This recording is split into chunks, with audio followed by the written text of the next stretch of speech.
Sir আমরা লাইভে আছি, আপনি শুরু করতে পারেন। আসসালামু আলাইকুম। এক্সক্লুসিভ এডুকেশন এর পক্ষ থেকে সবাইকে স্বাগতম জানাচ্ছি। আমি ডক্টর ফারহান আলী।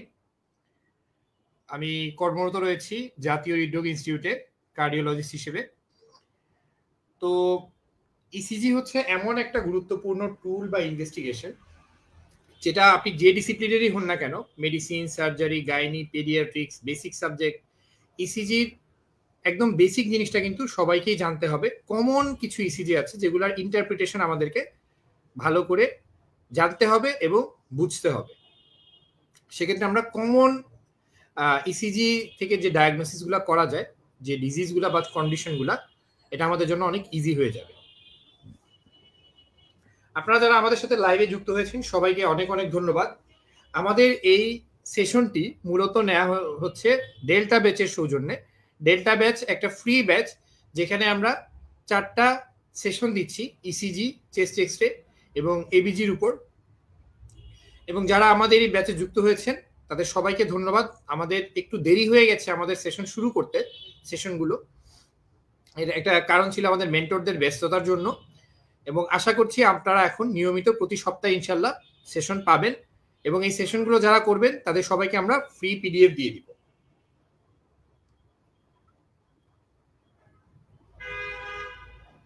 যারা যুক্ত হয়েছেন একটু কষ্ট করে আপনাদের মেডিকেল কলেজের নাম এবং সেশন আমাদেরকে একটু জানিয়ে দিবেন কমেন্ট বক্সে। এবং সেই সাথে যারা আজকে ক্লাসের পিডিএফটি পেতে চান তারা অবশ্যই আপনার মেইল অ্যাড্রেসটি আমাদের কমেন্ট বক্সে জানিয়ে দিবেন। তো একটু কষ্ট করে আপনারা আপনাদের মেডিকেল কলেজের নাম, সেশন এবং যারা পিডিএফটি পেতে চান তারা মেইল অ্যাড্রেসটি আমাদেরকে কমেন্ট বক্সে জানিয়ে দিবেন। সেক্ষেত্রে আমরা আপনাদেরকে আমাদের পিডিএফটি মেইল করে পাঠিয়ে দিব। আমরা একটু ধৈর্য ধরবো সকলের যুক্ত হওয়ার জন্য, কারণ এই সেশনটিতে যুক্ত হওয়ার জন্য অনেকেই আগ্রহ প্রকাশ করেছেন।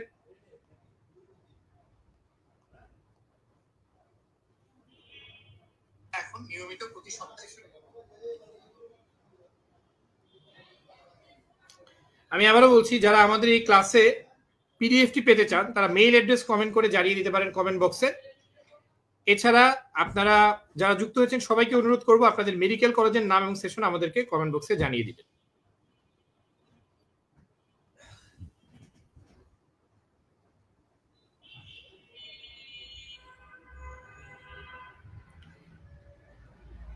মেডিসিনের যতগুলো সাবজেক্ট আছে বা ব্রাঞ্চ আছে এর মধ্যে কার্ডিওলজি অসম্ভব গুরুত্বপূর্ণ।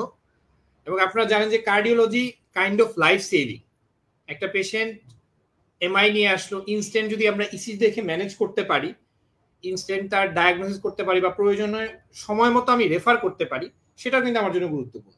একটা এরিথমিয়া যদি আমি ডায়াগনোসিস করতে পারি ইসিজি দেখে, একটা ইসকেমিয়া ডায়াগনোসিস করতে পারি, হার্ট ব্লক ডায়াগনোসিস করতে পারি, সেটা কিন্তু আমার জন্য খুবই গুরুত্বপূর্ণ। এবং আমি মনে করি প্রতিটি চিকিৎসকের দায়িত্ব হচ্ছে অন্তত বেসিক ইসিজি গুলা ভালোভাবে শিখে নেয়া, যাতে আপনি উপজেলা লেভেলে কাজ করেন অথবা মেডিকেল কলেজ হাসপাতালে যেখানেই কাজ করেন না কেন, সেখানে যাতে অন্তত আপনি ইসিজি বেসড ডায়াগনোসিস গুলো আছে সেগুলো যাতে আপনি করতে পারেন। শুভ কর্মকার, সজীব, সামিউর, রাহিদ, রিফাত, অনেক ধন্যবাদ যারা কমেন্ট করেছেন তাদেরকে। আমি আবারও বলছি, আজকে ক্লাসের পিডিএফটি যারা পেতে চান তারা একটু কষ্ট করে আপনার মেইল অ্যাড্রেসটি আমাদের কমেন্ট বক্সে জানিয়ে দিবেন।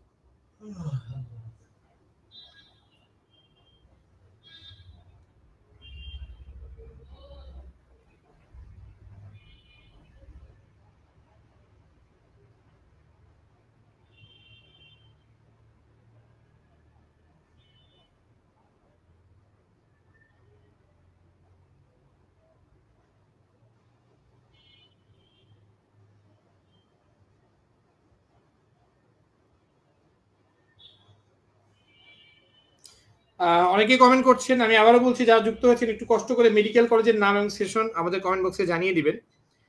এবং সেই সাথে আপনারা যারা আজকে ক্লাসের পিডিএফটি পেতে চান তারা আমাদের কমেন্ট বক্সে আপনার মেইল অ্যাড্রেসটি জানিয়ে দিবেন।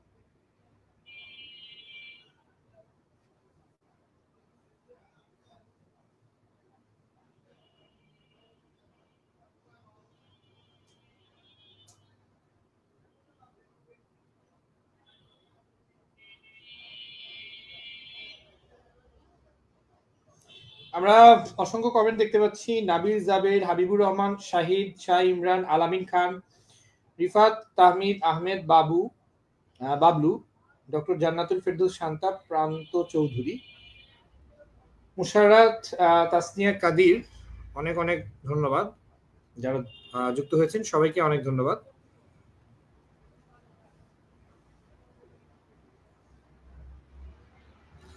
আমাদের আজকে ক্লাসটা ইসিজির উপর আমরা আরেকটা সেশনও নিব। আজকে আমরা একদম বেসিক থেকে শুরু করব, আর পরবর্তীতে আমরা খুব দ্রুত চেস্ট এক্সরে এবং সেই সাথে এবিজি এই ক্লাসগুলো বা এই সেশনগুলো আমরা নেওয়ার চেষ্টা করব।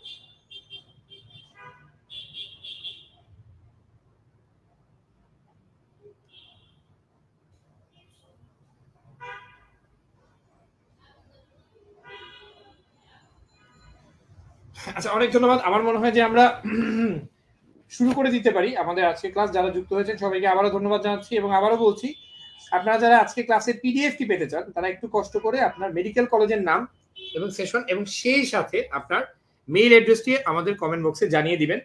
তাহলে আমাদের মডারেটর যারা আছেন তারা আপনাদেরকে আমাদের আজকে ক্লাসের পিডিএফটি পাঠিয়ে দিবেন।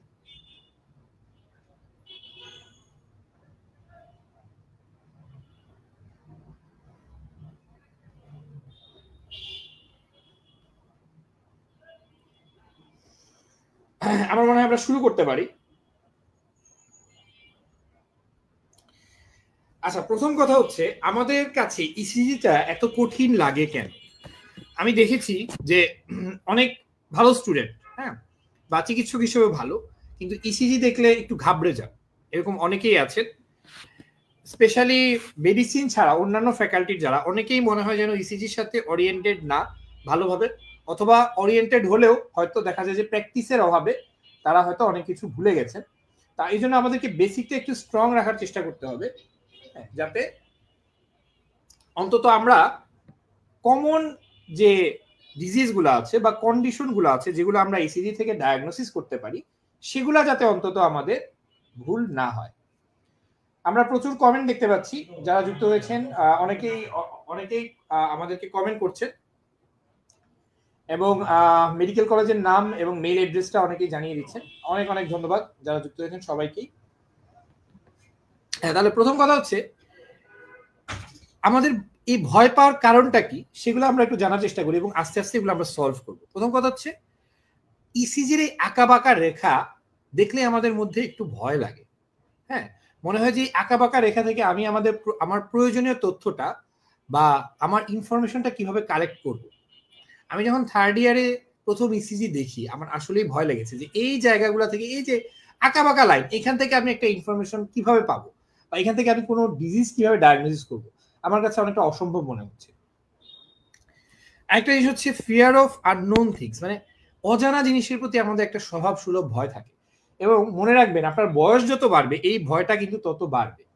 হ্যাঁ, আমরা দেখবেন যে ছোটবেলায় আমরা নতুন জিনিস সহজে একসেপ্ট করতে পারতাম, বা নতুন জিনিসের প্রতি আমাদের কিউরিওসিটি বেশি থাকতো, কিন্তু যত বয়স বাড়ে তত কিন্তু আমরা নতুন জিনিস একসেপ্ট করতে একটু ভয় পাই। হ্যাঁ, আমাদের ব্রেনটা একটু ডাল হয়ে যায়, আমরা সিস্টেমেটিক অ্যাপ্রোচটা জানি না। এটা একটা বড় কারণ, আমাদেরকে সিস্টেমেটিক ওয়েতে ইসিজি শেখানো হয় না বেশিরভাগ ক্ষেত্রে। 12 লিড ইসিজি স্পেশালি আমি বলবো, আমি কোন লিডের দিকে তাকাবো, হ্যাঁ, কোনটা সবার আগে দেখবো, আমি কিন্তু জানি না। অনেক ক্ষেত্রে আমাদেরকে জানানো হয় না, মেথডিক্যাল ওয়েতে শেখানো হয় না। হ্যাঁ, হয়তো আমরা ওয়েভগুলোর নাম জানি, অনেক ক্ষেত্রে ডায়াগনোসিসটা অনেকে আমরা দেখি, যারা অনেক বেশি ইসিজি দেখেছেন তারা দেখা যায় যে ডায়াগনোসিসটা আন্দাজে একটা ডায়াগনোসিস আমরা হয়তো বলার চেষ্টা করি, ধারণা করে বলার চেষ্টা করি, কিন্তু সিস্টেমেটিক ভাবে যে আমরা দেখবো সেটা আমাদের জানা হয় না। হাউ টু স্টার্ট, আমি কোত্থেকে শুরু করব?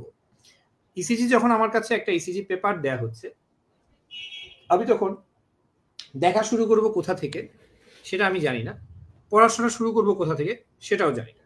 ইভেন ইসিজির খুব ভালো বই বা কম্প্রিহেন্সিভ ওয়েতে লেখা বই বলতে গেলে নাই। আব্দুল্লাহ স্যারের বইটা আছে মোটামুটি, বাট সেখানে আমি বলবো কম্প্রিহেন্সিভ ভাবে ওইটা পড়লেই যে আপনার একটা কমপ্লিট ধারণা হয়ে যাবে সেটা আসলে পুরোপুরি বলা যায় না। স্যারের প্রতি রেসপেক্ট রেখেই বলছি।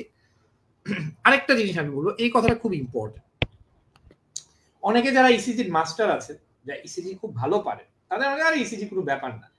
আসলে কিন্তু এখানে বেশ কিছু জিনিস আপনাকে মনে রাখতে হবে।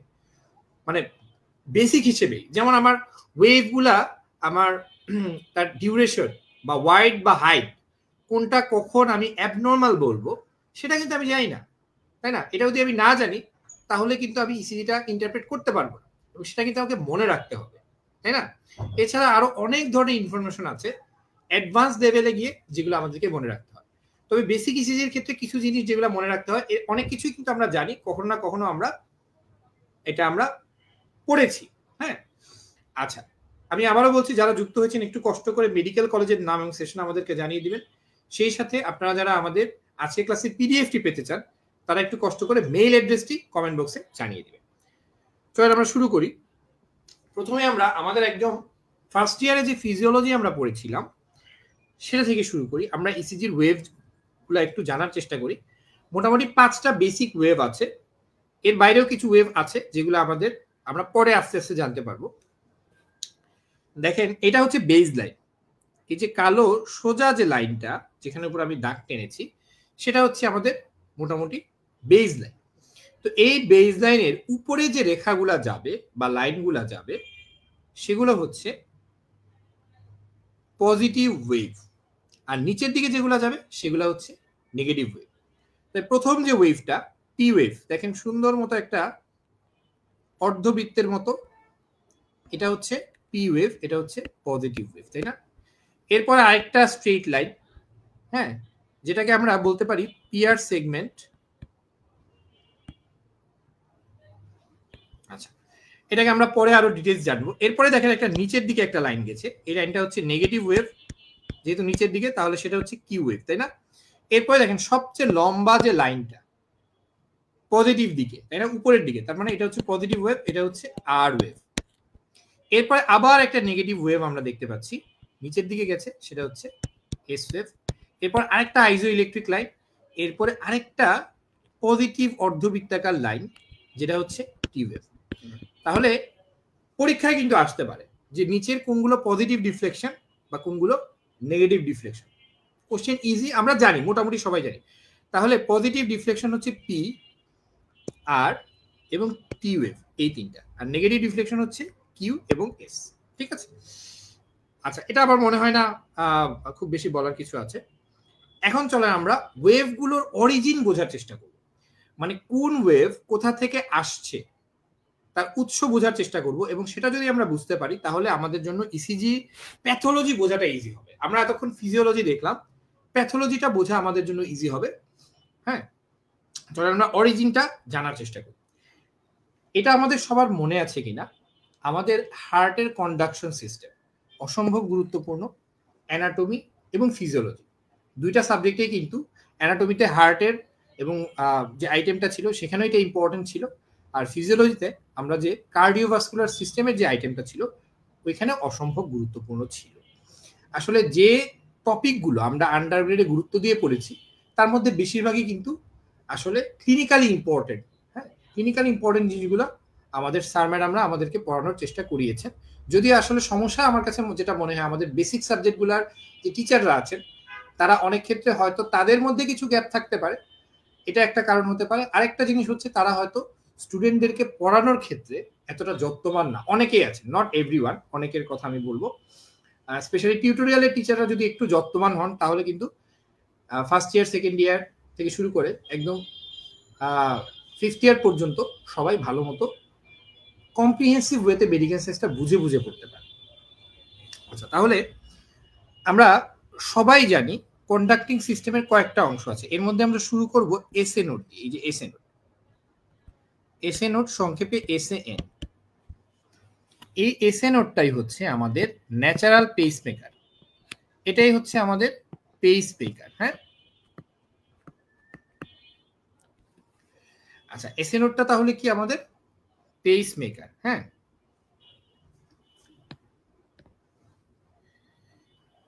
আচ্ছা, একটা মিনিট আমি একটু ওয়েট, একটা মিনিট নিব আমি, নেটওয়ার্কে একটু সমস্যা হচ্ছে, একটু ধৈর্য ধরবেন, আমরা আছি, আবারও যুক্ত হব।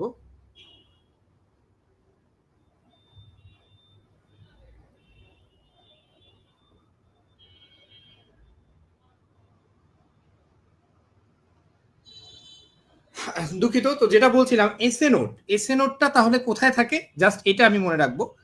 দেখেন এটা হচ্ছে সুপিরিয়র ভেনা ক্যাভা, এই যে ভেসেলটা এটা হচ্ছে সুপিরিয়র ভেনা ক্যাভা, আর এটা হচ্ছে রাইট এট্রিয়াম এবং সুপিরিয়র ভেনা ক্যাভার সংযোগস্থলে, হ্যাঁ এই জায়গাটাতে এই যে জয়েনিং পয়েন্টটা এখানে যে নোডটা থাকে এটাই হচ্ছে আমার এসএ নোডটাকে বলা হয় পেসমেকার। এখান থেকে আমার কার্ডিয়াক ইম্পালস তৈরি হয়। এখন আমার মনে হয় আপনারা সবাই হয়তো জানেন, জিনিসটা বুঝেন। যেমন ধরেন আমি কথা বলছি বা ধরেন আমি হাত নাড়াচ্ছি, এই হাত নাড়ানোর জন্য আমার যে ইলেকট্রিক্যাল ইম্পালস বা সিগন্যাল দরকার সেটা কিন্তু আমার ব্রেন থেকে আসছে, তাই না? হার্টের ক্ষেত্রে হার্টের যে নড়াচড়া করার জন্য যে ইম্পালসটা এটা কিন্তু ব্রেন থেকে আসে না, এটা আসে কোত্থেকে? হার্টের নিজেরই একটা অংশ থেকে, যাকে বলা হয় এসএ নোড। ব্রেন কিন্তু এটা হার্ট রেট বাড়াইতে বা কমাইতে পারে, আপনি নার্ভাস হলে হার্ট রেট বাড়বে, ঘুমাইলে হার্ট রেট কমবে, সেটা আলাদা। বাট আমাদের অন্যান্য মাসেলগুলোর অ্যাক্টিভিটির জন্য ইম্পালসটা মেইনলি আসে ব্রেন থেকে, কিন্তু হার্টের ক্ষেত্রে এই ইম্পালসটা আসছে হার্টেরই একটা অংশ বা এসএ নোড থেকে। হ্যাঁ, এই ইম্পালসটা তৈরি হওয়ার পরে সে ছড়ায় যাবে এট্রিয়ামে, রাইট এট্রিয়াম, লেফট এট্রিয়াম, এটা হচ্ছে লেফট এট্রিয়াম, দুই জায়গায় ছড়ায় যাবে। ছড়ায় যাওয়ার পরে সে আসবে কোথায়? এভি নোডে। তাহলে এটা হচ্ছে এভি নোড। হ্যাঁ, আচ্ছা, এসএ নোড আর এভি নোডের মাঝখানে কিছু পাথওয়ে থাকে, এগুলাকে বলা হয় ইন্টারনোডাল পাথওয়ে। ইন্টারনোডাল পাথওয়ে আমাদের এত বেশি গুরুত্বপূর্ণ না, আমরা মনে থাকবো এসএ নোড থেকে ইম্পালস এট্রিয়ামে ছড়ায় যায়, তারপরে আসে কোথায়? এভি নোডে। এভি নোডটা কোথায়? খুব সংক্ষেপে যদি আমি মনে রাখি তাহলে বলা যায় যে ট্রায়াঙ্গল অফ কচে। ট্রায়াঙ্গল অফ কচটা আমাদের জন্য কঠিন হয়ে যাবে, নামটা দরকার নেই, আমি মনে রাখি ইন্টার এট্রিয়াল যে সেপ্টাম, এই যে ইন্টার এট্রিয়াল সেপ্টাম, এই ইন্টার এট্রিয়াল সেপ্টামের নিচের দিকে থাকে এভি নোড, জাস্ট বোঝার জন্য আর কি, একটু মনে রাখার জন্য। তাহলে এভি নোডটা কোথায় থাকে? ইন্টার এট্রিয়াল সেপ্টামের নিচের দিকে, জাস্ট মনে রাখার জন্য। আচ্ছা, এই এভি নোডের থেকে এরপরে যে অংশটা কন্ডাকশন সিস্টেমে থাকবে সেটাকে বলা হচ্ছে বান্ডেল অফ হিজ। এই যে এই অংশটা হচ্ছে বান্ডেল অফ হিজ। এই অংশটা হচ্ছে bundle of His. Bundle of হিজটা খুব ছোট, শর্ট। বান্ডেল অফ হিজ থেকে তৈরি হয় বান্ডেল অফ হিজের দুইটা branch, right branch of bundle of His এবং left branch of bundle of His. এই বান্ডেল অফ হিজটা পরবর্তীতে একদম ছোট ছোট ছোট ছোট ছোট সুতার মতো অংশে ভাগ হয়ে যায়। এগুলাকে বলা হচ্ছে পার্কিনজি ফাইবার্স। এই পার্কিনজি ফাইবার্স কিন্তু আমাদের হার্টের মাসেলের একদম সেল পর্যন্ত পৌঁছায় যায়। হ্যাঁ, ধরেন বড় একটা রাস্তা ভাগ হয়ে হয়ে হয়ে ছোট ছোট ছোট ছোট রাস্তায় পরিণত হয় না? একদম ছোট রাস্তা, আপনার বাসার সামনে একটা রাস্তা আছে একদম ছোট, ওইরকম আর কি, একদম প্রত্যেকটা সেলে ছোট ছোট তন্তু বা ফাইবার পৌঁছায় যায়, এটা হচ্ছে পার্কিনজি ফাইবার। চলেন আমরা তাহলে আবার একটু রিক্যাপ করি, কারণ এইটা আমাদের কন্ডাকশন সিস্টেমটা আমাদের খুব ভালোভাবে মনে রাখতে হবে। আমি জানি আপনারা মোটামুটি সবাই এটা জানেন, তারপরে আমাদেরকে একটু ভালোভাবে মনে রাখতে হবে, আত্মস্থ করতে হবে। দেখেন মেডিকেল সায়েন্সে কিছু জিনিস আপনি শুধু জানবেন, কিছু জিনিস মোটামুটি মনে রাখবেন, আর কিছু জিনিস আপনাকে আত্মস্থ করতে হবে। আত্মস্থ মানে হচ্ছে ভেতর থেকে ফিল করতে হবে, এবং এই জিনিসটা আপনাকে যখনই যেভাবেই যে অবস্থায় ধরা হোক না কেন, আপনি নিজের নাম যেরকম ভুলেন না, নিজের ঠিকানা যেরকম ভুলেন না, এরকম ভাবে কিছু জিনিস একদম ভোলা যাবে। আচ্ছা, তাহলে আমরা চলে আসি। তাহলে এখানে থাকছে এসএ নোড, হ্যাঁ, রাইট এট্রিয়ামের উপর দিকে, রাইট এট্রিয়াম এবং সুপিরিয়র ভেনা ক্যাভার সংযোগস্থলে। তারপরে এখানে কি আছে? AV node. এই দুইটার মাঝখানে আমরা একটু ইন্টারনোডাল পাথওয়ে দিতে পারি, আছে পাথওয়ে, এবং এইখান থেকে কিন্তু এসএ নোড থেকে কিন্তু ইম্পালস পুরো এট্রিয়ামে ছড়িয়ে যাচ্ছে। হ্যাঁ, আচ্ছা, এবং এট্রিয়াম থেকেই ছড়ানোর পরে আসছে এভি নোডে। এভি নোড থেকে bundle of His, bundle of হিজে এসে সেটা আবার দুই ভাগে ভাগ হচ্ছে, right branch of bundle of His, left branch of bundle of His. তাহলে রাইট ব্রাঞ্চ, এটা হচ্ছে লেফট ব্রাঞ্চ। হ্যাঁ, তারপরে সেটা আবার আরো ছোট ছোট অংশে ভাগ হয়ে যাচ্ছে, যেগুলাকে বলা হচ্ছে পার্কিনজি ফাইবার। তাহলে এসএ নোড থেকে কোথায় আসবে? এট্রিয়া কিন্তু রাইট এন্ড লেফট দুইটাই। আচ্ছা, এসএ নোড থেকে কোথায় আসছে? এট্রিয়া থেকে তারপরে কোথায় যাবে? আমাদের এভি নোডে। এই সিকোয়েন্সটা মনে রাখবেন, তাহলে কিন্তু আপনার ওয়েভগুলা বোঝা যেমন সহজ হবে, সেই সাথে আপনি ইসিজি সহজে ইন্টারপ্রেট করতে পারবেন। বান্ডেল অফ হিজ, তাহলে right and left branch of bundle of His, এবং সবশেষে কি পার্কিনজি ফাইবার। আচ্ছা, এখন একটা মজার জিনিস, আমরা সবাই জানি, আমরা পড়ে আসছি, আমাদের হয়তো মনে নাও থাকতে পারে অনেকের, যদি কখনো এসএ নোড ফেল করে, এসএ নোড কোনো কারণে স্ক্যারিং হইলো, আঘাত হইলো, বা কোনো কারণে এসএ নোড কাজ করতে পারলো না, তাহলে কিন্তু এভি নোড পেসমেকার হিসেবে কাজ করবে, তাই না? কখনো এভি নোড এসএ নোড দুইটাই নষ্ট হয়ে গেল, তাহলে কিন্তু বান্ডল অফ হিস থেকে ইম্পাস তৈরি হতে পারে। এছাড়া এখান থেকে ইম্পাস না তৈরি হলে রাইট এন্ড লেফট ব্রাঞ্চ থেকে তৈরি হতে পারে, শেষ মুহূর্তে পার্কিনজি ফাইবার থেকেও কিন্তু ইম্পাস তৈরি হতে পারে।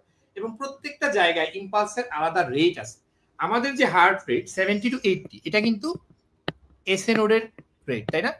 70 to 80 বিট পার মিনিট আমাদের যে নরমাল মানুষের হার্ট রেট, হ্যাঁ, এটা কিন্তু এসএ নোডের। হ্যাঁ, আচ্ছা, এরপরে আমরা চলে আসি, মনে রাখবেন হার্টের যে কোনো জায়গা থেকে ইম্পালস তৈরি হতে পারে প্যাথোলজিক্যালি। ফিজিওলজিক্যালি শুধু এসএ নোড থেকে তৈরি হবে, প্যাথোলজিক্যালি কিন্তু যে কোনো জায়গা থেকে তৈরি হতে পারে, এবং এগুলার কারণে কিন্তু অ্যারিথমিয়া বা অ্যাবনর্মাল হার্টবিট হতে পারে। আচ্ছা, এখন তাহলে আমার মনে হয় যে এখানে আমি আর সময় নষ্ট না করি, আমরা চলে আসি, এখন আমরা একটু বোঝার চেষ্টা করব আমরা কিভাবে পজিটিভ এবং নেগেটিভ ওয়েভ পাই, কিভাবে আমি পজিটিভ এবং নেগেটিভ ওয়েভ পাই। সবার আগে আমাদেরকে বুঝতে হবে হার্টের এক্সিস। হার্টের এক্সিস মানে হচ্ছে হার্টের এই যে ইলেকট্রিক্যাল অ্যাক্টিভিটি, এটার ডিরেকশনটা কোন দিকে। তাহলে আমাদের হার্টের অ্যাপেক্স যেহেতু বাম দিকে, সেহেতু আমাদের হার্টের এক্সিসটাও কিন্তু একটু বাম দিকে, এই যে অ্যাপেক্স বরাবর। এখানে আমি জাস্ট আপনাদেরকে একটু আরেকটা উদাহরণ দিয়ে বুঝাই। ধরেন এখানে একটা স্টিক আছে বা লাঠি আছে, এই লাঠিটাকে বিভিন্ন দিক থেকে ফোর্স দেয়া হলো। এখান থেকে দেখেন একটা বড় ফোর্স দিচ্ছি, এই দিক থেকে দিচ্ছি আবার একটা ছোট ফোর্স, এই পাশ থেকে ছোট ছোট 3টা ফোর্স দেওয়া হলো। আলটিমেটলি লাঠিটা যাবে কোন দিক দিয়ে? দেখেন, আপনি নিজেই চিন্তা করে দেখেন, হ্যাঁ, কোনো একটা স্টিক আপনিও টানছেন, আপনার ফ্রেন্ডও টানছে, তাহলে যার দিকে শক্তি বেশি তার দিকে স্টিকটা যাবে। ঠিক একইভাবে তাহলে এই যে লাঠিটাকে আমি এই দিক থেকে ধাক্কাটা সবচেয়ে বেশি, ওই দিক থেকে ধাক্কা আছে বাট ছোট ছোট, এই জন্য সে কিন্তু এই দিকটাতে যাবে, আলটিমেটলি তার কিছুটা এই দিকে ডেভিয়েট হয়ে যাবে, দুঃখিত, কিন্তু বড় যে ধাক্কাটা যেদিকে, মোটামুটি এই দিকে একটু যাবে। ঠিক আছে? আচ্ছা, একইভাবে আমাদের হার্টের লেফট সাইডে মাসেল বেশি, তাই না? লেফট ভেন্ট্রিকলে মাসেল বেশি, এবং ইলেকট্রিক্যাল অ্যাক্টিভিটি আলটিমেটলি একটু লেফটের দিকে যাবে, প্লাস মাইনাস হয়ে। হ্যাঁ, উপরের দিকেও কিছু যাচ্ছে, নিচের দিকেও কিছু যাচ্ছে, সামনের দিকে কিছু যাচ্ছে, বাম দিকে কিছু যাচ্ছে, এবং বাম দিকে বেশিরভাগ যাওয়ার কারণে আলটিমেটলি হার্টের এক্সিসটা হবে বাম দিকে। ঠিক আছে? আচ্ছা, এখন মনে রাখবেন জাস্ট বোঝানোর জন্য, বেইজের দিকে থাকে নেগেটিভ পোল আর অ্যাপেক্সের দিকে থাকে পজিটিভ পোল। নেগেটিভটা হচ্ছে বেইজের দিকে, পজিটিভটা অ্যাপেক্সের দিকে। আমি বলছি লিড 2 এর কথা। আমাদের ইসিজিতে 12টা লিড আছে, এর মধ্যে লিড 2টা যদি আমরা ভালো মতো বুঝি, তাহলে বাকি লিডগুলো আমরা সহজে বুঝতে পারবো। হ্যাঁ, জাস্ট এটা একটু খেয়াল রাখেন। তাহলে লিড 2 এর ক্ষেত্রে নেগেটিভ পোলটা থাকে হচ্ছে বেইজের দিকে, আর পজিটিভ পোলটা থাকে অ্যাপেক্সের দিকে, এবং এইটা হচ্ছে আমাদের হার্টের অ্যাক্সিস। ঠিক আছে? Base to apex. আচ্ছা, এখন মনে রাখবে কোনো একটা ডিপোলারাইজেশন, এটা হচ্ছে পজিটিভ ইম্পালস।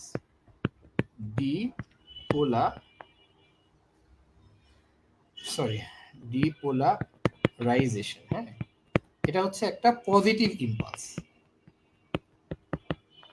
আমরা সবাই জানি। আর রিপোলারাইজেশন, সেটা হচ্ছে রিপোলারাইজেশন, হ্যাঁ, রিপোলারাইজেশন সেটা হচ্ছে একটা নেগেটিভ ইম্পালস। মনে থাকবে? তাহলে যখন ডিপোলারাইজেশনটা পজিটিভ পোলের দিকে যাবে, হ্যাঁ, ডিপোলারাইজেশন যদি পজিটিভ পোলের দিকে যায়, তাহলে আমরা এটা বুঝলে, কিন্তু এটা না বুঝলেও কোনো সমস্যা নাই, বাট এটা যারা বুঝবেন তাদের জন্য ওয়েভগুলা কেন কোনটা পজিটিভ হচ্ছে কোনটা নেগেটিভ হচ্ছে বোঝাটা সহজ হয়ে যাবে। তাহলে ডিপোলারাইজেশন কি বললাম? পজিটিভ। এই ডিপোলারাইজেশন পজিটিভ যদি পজিটিভ পোলের দিকে যায়, পজিটিভ পোল মানে হচ্ছে নিচের দিকে, তাই না? তাহলে আমি কোন ওয়েভ পাচ্ছি? প্লাসে প্লাসে প্লাস, মানে হচ্ছে পজিটিভ ওয়েভ পাবো।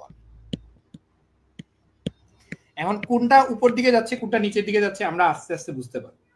আবার এই ডিপোলারাইজেশন মানে পজিটিভটা যদি নেগেটিভ পোলের দিকে যায়, মানে এই যে উল্টা দিকে যায়, কখনো যদি ডিপোলারাইজেশন উল্টা দিকে যায়, তাহলে কিন্তু আমরা যে ওয়েভটা পাবো সেটা হচ্ছে নেগেটিভ ওয়েভ।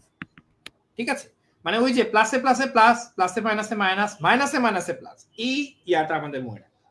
এখন চলে আসি উল্টা রিপোলারাইজেশন। রিপোলারাইজেশন কি নেগেটিভ, সে যদি যায় পজিটিভ পোলের দিকে, তাহলে আলটিমেটলি যে ওয়েভ পাবো আমরা, কি ওয়েভ পাবো, মাইনাসে প্লাসে কি মাইনাস, তাহলে আমরা নেগেটিভ ওয়েভ পাবো। কিন্তু এই রিপোলারাইজেশন, ধরেন নেগেটিভ ওয়েভটা নেগেটিভের দিকে যাচ্ছে, ভালো মতো বোঝার চেষ্টা করবেন। রিপোলারাইজেশন যদি নেগেটিভ পোলের দিকে যায়, তাহলে মাইনাসে মাইনাসে প্লাসটা, তখন আমি একটা পজিটিভ ওয়েভ পাবো। সহজ কথা, আমি আবারও বলছি, যদি ধরেন এখানে ডিপোলারাইজেশনটা, এটা ডিপোলারাইজেশন পজিটিভ নিচের দিকে যাচ্ছে, তার মানে পজিটিভের দিকে যাচ্ছে, তাহলে সেক্ষেত্রে আমি পজিটিভ ওয়েভ পাবো। এটা যদি আবার নেগেটিভের দিকে যায়, তাহলে আমি নেগেটিভ ওয়েভ পাবো। রিপোলারাইজেশন নিজেই নেগেটিভ, সে যদি নিচের দিকে যায় মানে পজিটিভের দিকে যায়, তাহলে মাইনাসে প্লাসে মাইনাস, আমি নেগেটিভ ওয়েভ পাবো। আর অন্যদিকে এই রিপোলারাইজেশন যদি আবার উপরের দিকে ওঠার চেষ্টা করে, নেগেটিভ দিকে যায়, নেগেটিভ পোলের দিকে যায়, তাহলে আমি মাইনাসে মাইনাসে প্লাস পজিটিভ ওয়েভ পাবো। এতটুকু ক্লিয়ার কিনা? আমার মনে হয় আপনারা এতটুকু ক্লিয়ার হয়ে গেছেন। আমি পরবর্তীতে কিছু কোশ্চেন করলে আপনারা উত্তর দিতে পারলে আমি মনে করবো যে না ঠিক আছে, আপনারা বুঝতে পারছেন। আচ্ছা, এখন আমরা একটু ওয়েভ গুলা বোঝার চেষ্টা করি। আমি একটু কালারটা চেঞ্জ করছি, তাহলে আপনারা একটু ক্লিয়ারলি বুঝবেন। দেখেন এখানে আমার এসএ নোড থেকে, দেখেন এসএ নোড থেকে যখন ইম্পালসটা তৈরি হচ্ছে, এই যে ধরেন ইম্পালসটা তৈরি হয়ে প্রথমে কোথায় যাচ্ছে, এট্রিয়ামে। এট্রিয়ামে যাওয়ার সময় ইম্পালস কি পজিটিভ, কিন্তু মানে ডিপোলারাইজেশন, ডিপোলারাইজেশনটা তাহলে পজিটিভটা নিচের দিকে যাচ্ছে, হ্যাঁ পজিটিভটা যাচ্ছে পজিটিভের দিকে, তাই না? ডিপোলারাইজেশন তো পজিটিভ, তাহলে সে পজিটিভের দিকে বা নিচের দিকে যাচ্ছে, তাহলে আমি এখন একটা পজিটিভ ওয়েভ পাবো। আমি কোন ধরনের ওয়েভ পাবো এখানে, পজিটিভ ওয়েভ। এই পজিটিভ ওয়েভটা হচ্ছে অ্যাট্রিয়াল ডিপোলারাইজেশনের জন্য। তাহলে এখানে আমার এই যে ব্লু দিয়ে আমি ডিপোলারাইজেশন বুঝাচ্ছি, তাহলে এই যে এখানে ডিপোলারাইজেশনটা হচ্ছে, এটা কি ধরনের ডিপোলারাইজেশন, পজিটিভ, তাই না? এটা কোথায় হচ্ছে, অ্যাট্রিয়ামে, তাহলে এটা হচ্ছে অ্যাট্রিয়াল ডিপোলারাইজেশন। এইটা সারা জীবন মনে রাখবেন। তাহলে অ্যাট্রিয়াল ডিপোলারাইজেশনের জন্য আমি যে পজিটিভ ওয়েভটা পাচ্ছি, এটা হচ্ছে আমার পি ওয়েভ। তাহলে এটা হচ্ছে, যেহেতু আমি পজিটিভ ওয়েভ পাবো, এটা গোল এরকম। ফার্স্ট হাফ হচ্ছে রাইট এট্রিয়ামের জন্য, আর সেকেন্ড হাফটা হচ্ছে লেফট এট্রিয়ামের জন্য। তাহলে এটা হচ্ছে আমার পি ওয়েভ, এটা হচ্ছে অ্যাট্রিয়াল ডিপোলারাইজেশনের জন্য। ঠিক আছে, আচ্ছা এখন আরেকটা জিনিস, আপনারা এভি নোডাল ডিলের নাম শুনছেন না? এভি নোডে যখন ডিপোলারাইজেশন বা ইম্পালসটা আসে, ইম্পালস আর ডিপোলারাইজেশন আমরা একই কথা ধরে নিচ্ছি, তখন একটু ডিলে হয়। সেম জিনিসটা এভি বান্ডলেও একটু ডিলে হয়। এই ডিলেটা রিপ্রেজেন্ট করে কোথায় জানেন, ডিলে মানে হচ্ছে এখানে আর ডিপোলারাইজেশনটা আগাতে পারছে না, একটু থেমে আছে, একটু ওয়েট করছে, হ্যাঁ। তখন আমরা যে সেগমেন্টটা পাই, সেই সেগমেন্টটা হচ্ছে পিআর সেগমেন্ট। তাহলে এটা হচ্ছে পি, আর এই সেগমেন্টটা হচ্ছে পিআর সেগমেন্ট। এটা একটা আইজো ইলেকট্রিক লাইন। মনে রাখবেন, যখন ডিপোলারাইজেশন থেমে থাকবে, কোথাও যাচ্ছে না, তখন কিন্তু আমি একটা আইসো ইলেকট্রিক লাইন পাচ্ছি। ঠিক আছে, তাহলে পি ওয়েভ হচ্ছে অ্যাট্রিয়াল ডিপোলারাইজেশন, এবং পিআর সেগমেন্ট হচ্ছে AV nodal delay plus delay in the AV bundle of His. ঠিক আছে, মানে মেইনলি মনে রাখবো আমরা পিআর যে সেগমেন্টটা আমরা পাচ্ছি, সেগমেন্টটা সেটা হচ্ছে AV nodal delay, mainly A V nodal ডিলের জন্য হচ্ছে। এছাড়া মানে সহজে মনে রাখার জন্য, এছাড়া বান্ডল অফ হিজে যে ডিলে, এটার জন্য কিন্তু এটা হচ্ছে। আচ্ছা, এখন আমরা চলে আসি, তাহলে আমরা পি ওয়েভ এবং পিআর সেগমেন্টটা আমরা বুঝতে পারলাম। পি ওয়েভটা হচ্ছে অ্যাট্রিয়াল ডিপোলারাইজেশন এবং পিআর সেগমেন্টটা মূলত এভি নোডাল ডিলে। এছাড়া বান্ডল অফ হিজ এবং এর ব্রাঞ্চগুলোতে যে ডিলে হয়, সেটার জন্য কিন্তু পিআর সেগমেন্টটা পাওয়া যায়। আচ্ছা, আমরা চলে আসি এরপর। তাহলে আমার এখন আমি দেখবো যে আবার কিউআরএস কমপ্লেক্সটা কিভাবে হচ্ছে। দেখেন, তাহলে আমি বুঝতে পারছি যে রাইট এট্রিয়াম, লেফট এট্রিয়াম, এই দুইটাকে ডিপোলারাইজ করছে। এসএ নোড থেকে ইম্পালস এসে ডিপোলারাইজ করলো, এভি নোডে গেল, বান্ডল অফ হিজে গেল। এখন চলে আসি আমি, এই যে এটা হচ্ছে ইন্টারভেন্ট্রিকুলার সেপ্টাম। এই ইন্টারভেন্ট্রিকুলার সেপ্টামটা ডিপোলারাইজ হয় left to right. Left to right একটু উপরের দিকে, তীর চিহ্নগুলো দেখতে পাচ্ছেন কিনা, একটু উপরের দিকে, তার মানে পজিটিভ ডিফ্লেকশন কিছুটা উপরের দিকে যাচ্ছে, তাই না?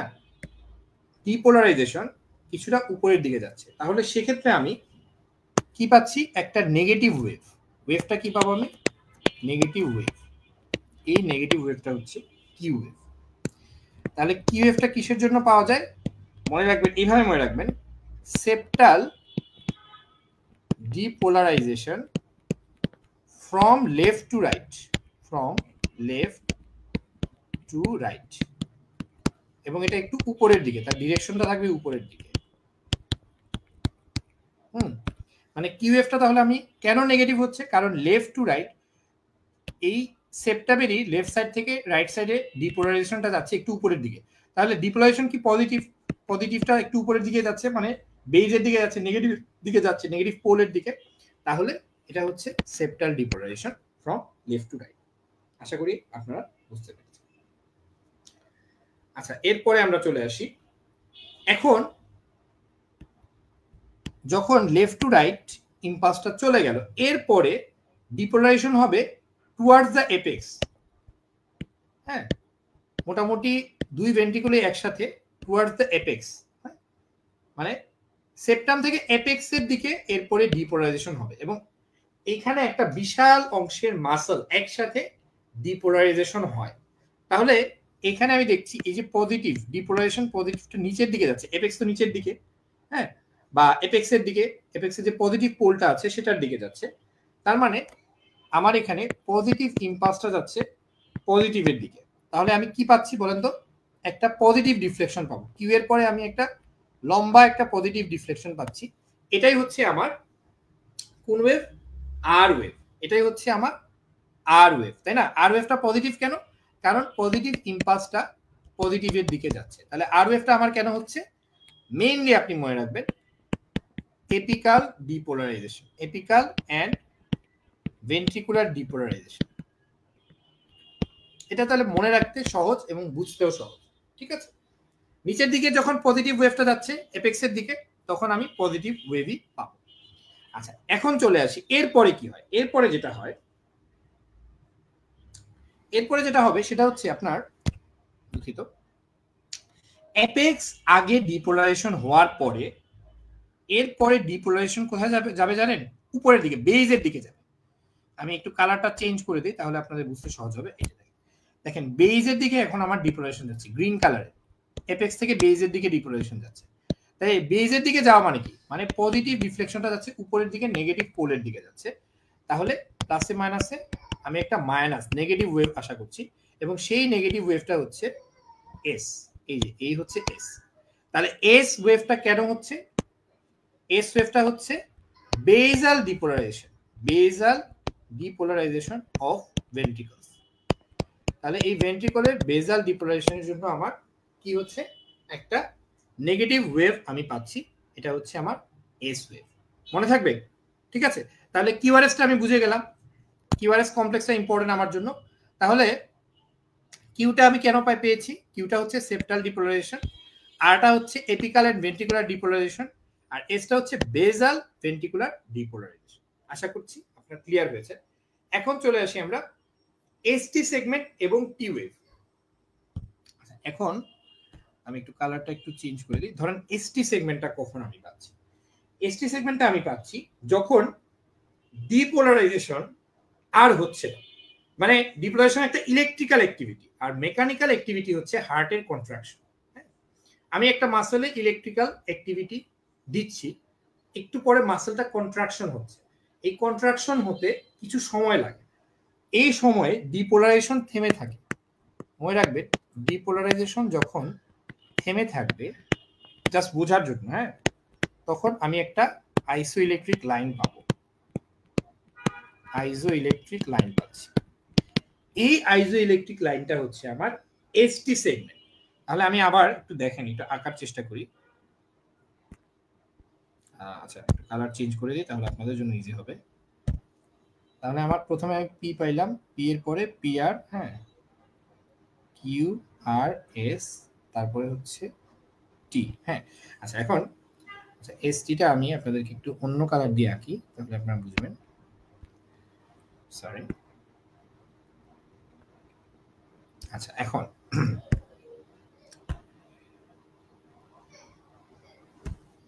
দেখেন এই জায়গাটাতে, এই যে এই অংশটাতে ডিপোলারাইজেশনটা থেমে আছে এই মুহূর্তে, আর ডিপোলারাইজেশন হচ্ছে না কিছুক্ষণের জন্য। তাহলে এই সময় ডিপোলারাইজেশন কেন হচ্ছে না? কারণ এটা ভেন্ট্রিকলকে কন্ট্রাক্ট করার সময় দিচ্ছে, ঠিক আছে? আচ্ছা, এরপরে কি হবে? এর পরের অংশ যেটা, এর পরের অংশে হবে রিপোলারাইজেশন।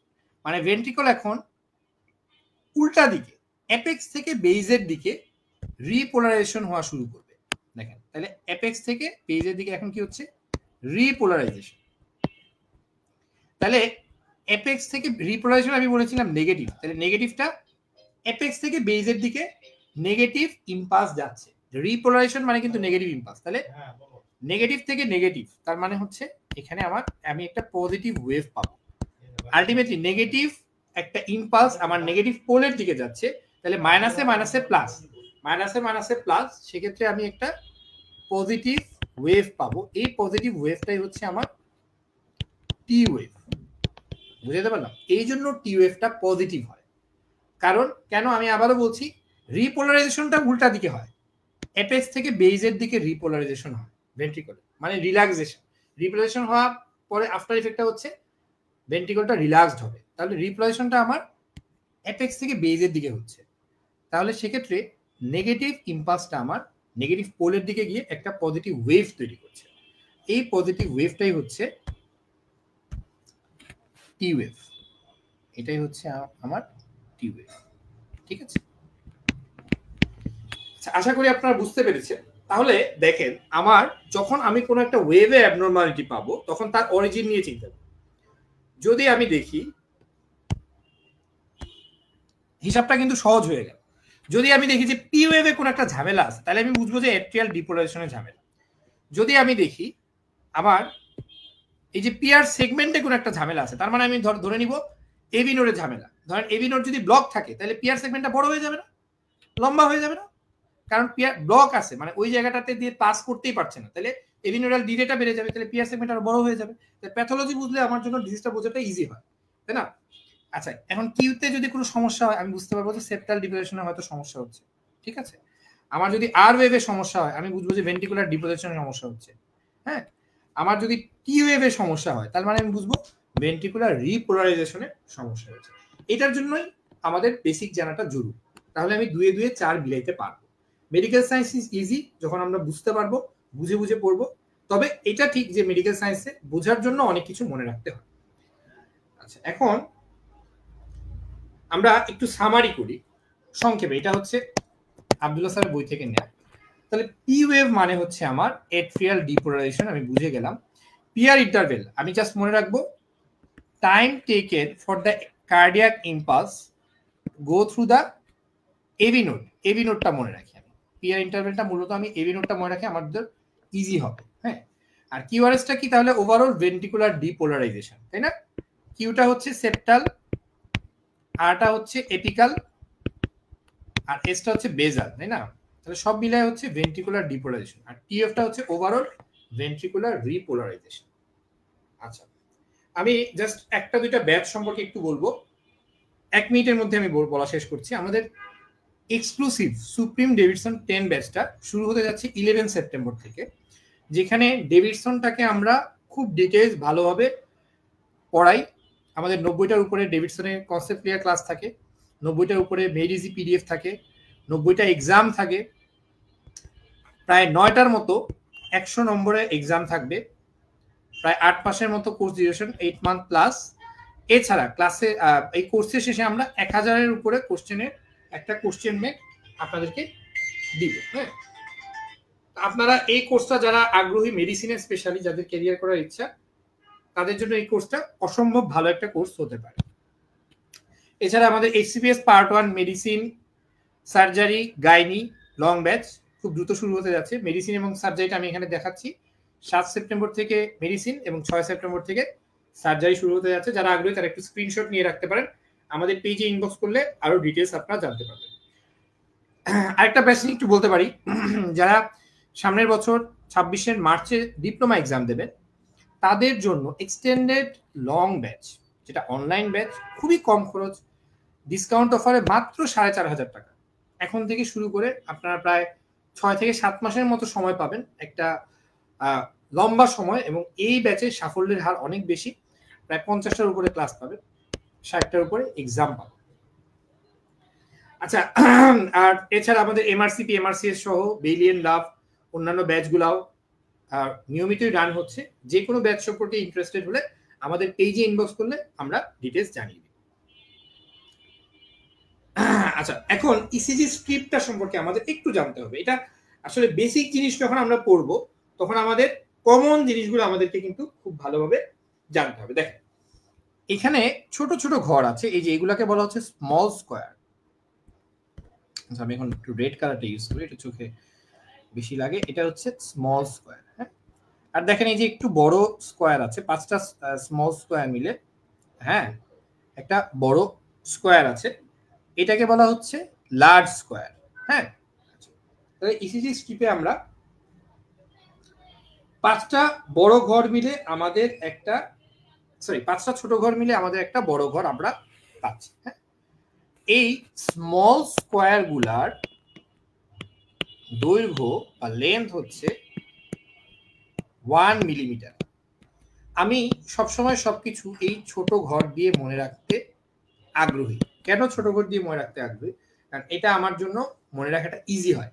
আমি টাইমও যদি মনে রাখি, আবার যদি মিলিমিটার মনে রাখি, আবার যদি ছোট ঘর মনে রাখি, তাহলে একটু কঠিন হয়ে যায়। এই জন্য আপনারা চেষ্টা করবেন যে কোনো একটা মনে রাখতে। আমি ছোট ঘর দিয়ে সবকিছু মনে রাখার চেষ্টা করতাম। তাহলে আরেকটা জিনিস আমরা একটু খেয়াল করি, এটা যেহেতু এখানে দুইটা এক্সিস আছে, এক্স এক্সিস আছে, ওয়াই এক্সিস আছে। এক্স এক্সিস আনুভূমিক আর ওয়াই এক্সিস হচ্ছে উল্লম্ব। এই এক্স এক্সিসের দিকে হচ্ছে থাকবে সময়, আর ওয়াই এক্সিসের দিকে থাকবে হচ্ছে ভোল্টেজ। হাইটটা হচ্ছে ভোল্টেজ। হ্যাঁ, তাহলে ইসিজিটাতে আমরা মূলত কি দেখি? সময়ের সাথে ভোল্টেজের পরিবর্তন। ওই ভোল্টেজটাই হচ্ছে ইলেকট্রিক্যাল অ্যাক্টিভিটি। সময়ের সাথে ইসিজিতে আমি কি দেখছি? ভোল্টেজ বা ইলেকট্রিক্যাল অ্যাক্টিভিটির পরিবর্তন। এটাই হচ্ছে আমার ইসিজি। ঠিক আছে, তাহলে আবার দেখেন, একটা small square, 1 small square equal to 1 millimetre equal to একটা ছোট ঘর সমান হচ্ছে, মনে রাখবেন টাইমের হিসাবটা একটু মনে রাখেন, 0.04 সেকেন্ড। আর একটা বড় ঘর সমান 5টা ছোট ঘর, 5টা ছোট ঘর সমান তাহলে কত মিলিমিটার হবে? 5 মিলিমিটার। আমার এত কিছু মনে রাখার দরকার নেই, 0.2 সেকেন্ড। আমি শুধু মনে রাখি ছোট ঘর, আর ছোট ঘর হচ্ছে 0.04 সেকেন্ড। তাহলে আমি হিসাব করে সবকিছু বের করতে পারবো। ঠিক আছে, আচ্ছা। আর একটু খেয়াল রাখি, আমি উপরের দিকে যেহেতু ভোল্টেজ, তাহলে উপরের দিকে 1 মিলিমিটার, এটা কিন্তু আমি বলেছি, এই যে সেকেন্ডের হিসাবটা আমি বললাম, এটা কিন্তু এক্স এক্সিস বরাবর, মানে পাশাপাশি। আর উপরের দিকে মানে ওয়াই এক্সিস বরাবর হচ্ছে 1 মিলিমিটার, যেহেতু এখানে ভোল্টেজ সমান হচ্ছে 0.1 মিলিভোল্ট। তাহলে 10 মিলিমিটার ইকুয়াল টু হচ্ছে 1 মিলিভোল্ট। ঠিক আছে, তাহলে 10 মিলিমিটার ইকুয়াল টু হচ্ছে, হাইটের দিক দিয়ে যদি আমি হিসাব করি, হাইটের দিক থেকে মানে উপরের দিকে আমি হিসাব করি, তাহলে 10 মিলিমিটার সমান 1 মিলিভোল্ট, অথবা 1 মিলিমিটার সমান 0.1 মিলিভোল্ট। এটা মনে না রাখলেও হবে। ঠিক আছে, অনেক ক্ষেত্রে আমরা লো ভোল্টেজ ইসিজি বলি, হ্যাঁ, তখন আমি একটু খেয়াল রাখার ব্যাপার আছে। ইনিশিয়ালি এত কিছু না মনে রাখলেও হবে, আপনি শুধু মনে রাখেন একটা ছোট ঘর সমান 0.04 সেকেন্ড, তাহলেই আপাতত কাজ চালানো যাবে। এখন আমরা পেপার স্পিড এবং ক্যালিব্রেশন, এই দুইটা জিনিস আমাদের একটু খেয়াল রাখতে হবে। এই দুইটা জিনিসে ভুল হলে পুরো ইসিজিটাই ভুল আসবে। পেপার স্পিড হচ্ছে আদর্শভাবে 25 মিলিমিটার পার সেকেন্ড। এটা আমাদের দেশে বা ইন্টারন্যাশনাল স্ট্যান্ডার্ড হচ্ছে 25 মিলিমিটার পার সেকেন্ড। আর ইসিজিতে আমি জানি না আপনার মেশিনটা দেখেছেন কিনা, পেপারটা কিন্তু মুভ করে। হ্যাঁ, মুভ করে, এবং এই মুভের গতিটা হচ্ছে 25 মিলিমিটার পার সেকেন্ড। আর ক্যালিব্রেশনটা হচ্ছে ভোল্টেজ বললাম, 10 মিলিমিটার ইকুয়াল টু কি বলেছি? 1 মিলিভোল্ট, তাই না? Sorry, 10 millimetre equal to 1 millivolt. এটাই আমাদের মনে রাখতে হবে। তাহলে এই যে এখানে ছোট 10 মিলিমিটার যদি আমি নিই তাহলে এটা 1 মিলিভোল্ট, আর ওই যে একদম ছোট ছোট ঘর নেই তাহলে 0.1 মিলিভোল্ট, মানে 1 মিলিমিটার। তাহলে এখানে আমি ফাইনালি কি মনে রাখবো, একটা ছোট ঘর সমান 1 মিলিমিটার সমান 0.04 সেকেন্ড। আপাতত এটাই মনে রাখবে, 1 স্মল স্কোয়ার বা একটা ছোট ঘর সমান 1 মিলিমিটার সমান 0.04 সেকেন্ড। তাহলে আমার জন্য ইজি হয়ে যাবে। আচ্ছা, এখন হচ্ছে লিডের টাইপগুলো আমরা একটু জেনে রাখি।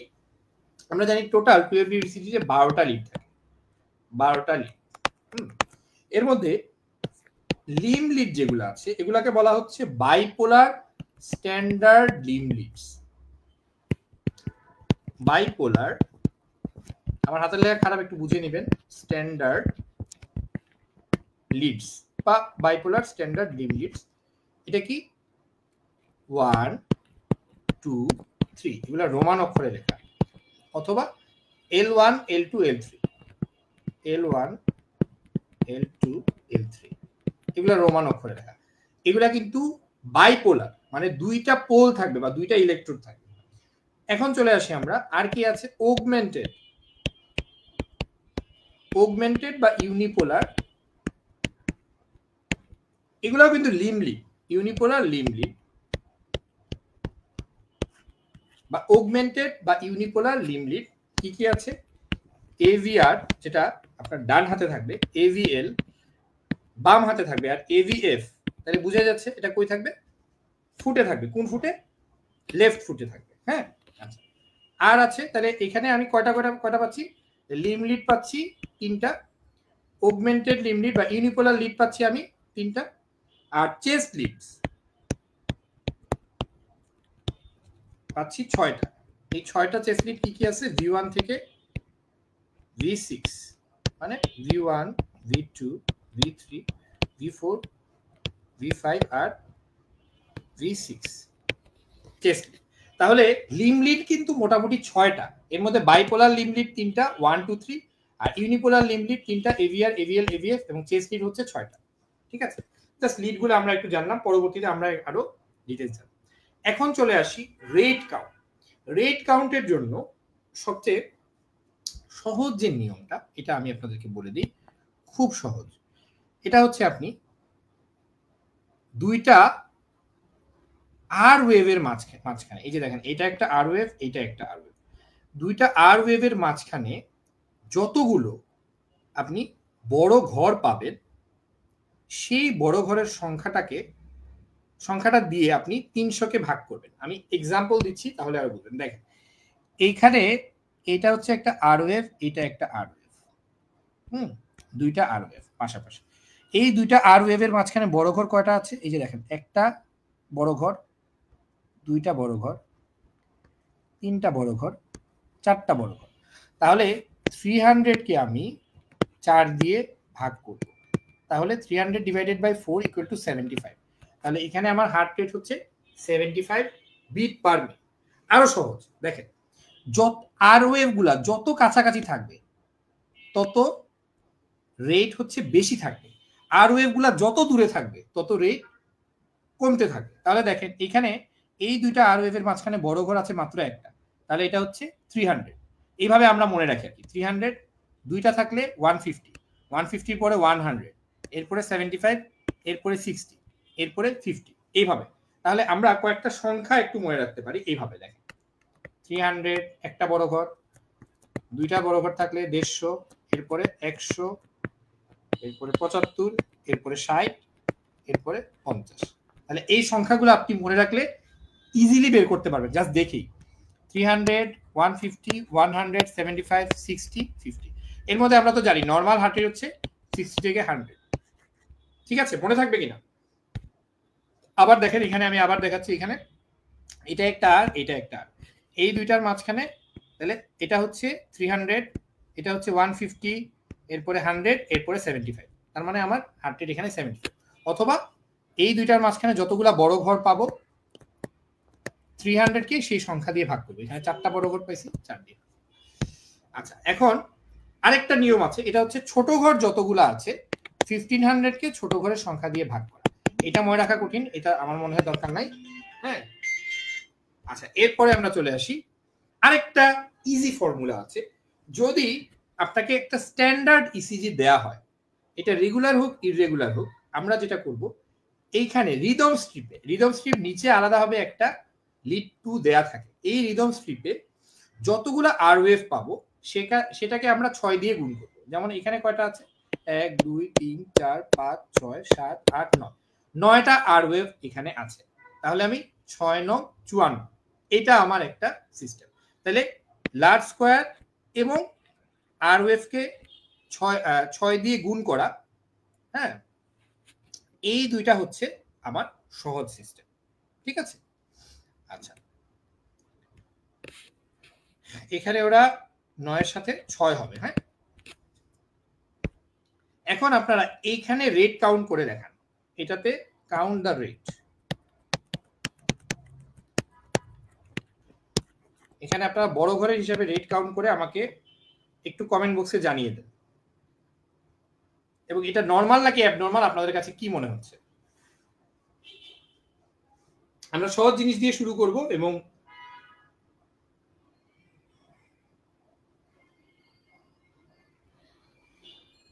আমরা চেষ্টা করব আস্তে আস্তে সহজ থেকে কঠিনে যাওয়ার জন্য। মনে রাখবেন যে জিনিসগুলো সহজ এগুলাই কিন্তু অনেক সময় প্যাচ লাগে। তো সহজ জিনিসগুলো আমরা আত্মস্থ করবো এবং আস্তে আস্তে আমরা কঠিনের দিকে যাব। এখানে রেট কত আপনারা একটু জানিয়ে দিন আমাকে কমেন্ট বক্সে।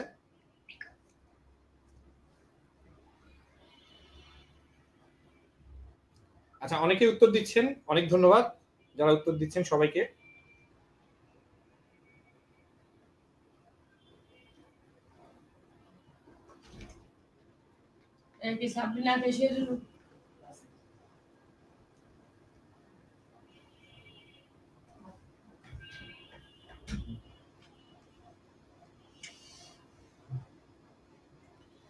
আচ্ছা, অনেক ধন্যবাদ যারা কমেন্ট করেছেন সবাইকে। আমরা মোটামুটি আপনারা সবাই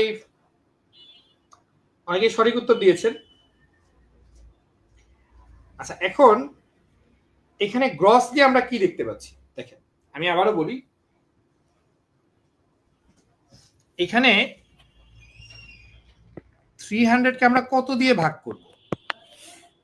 যখন আপনি এরকম ভাবে হার্ট রেট দেখবেন তখন আপনি চেষ্টা করবেন পাশাপাশি দুইটা আর ওয়েভ যেগুলো এই যে মোটা লাইন বরাবর আছে সেখান থেকে দিতে।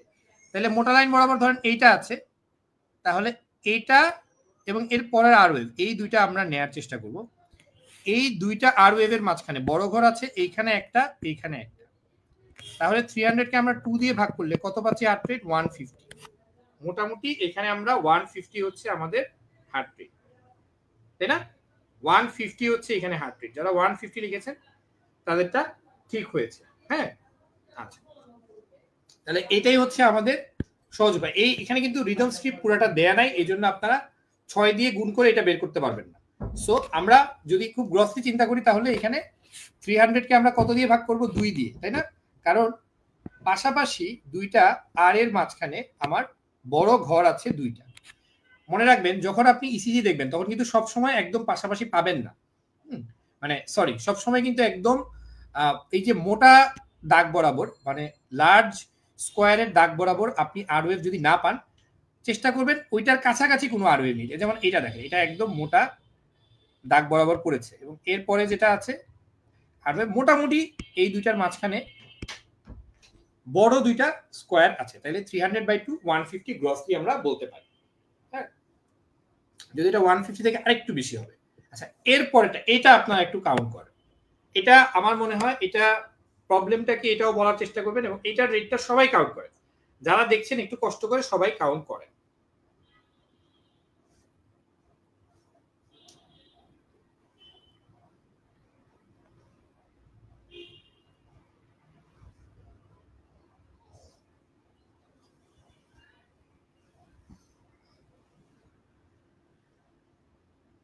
দেখেন, আবারও বলে দিচ্ছি, সহজ কিন্তু।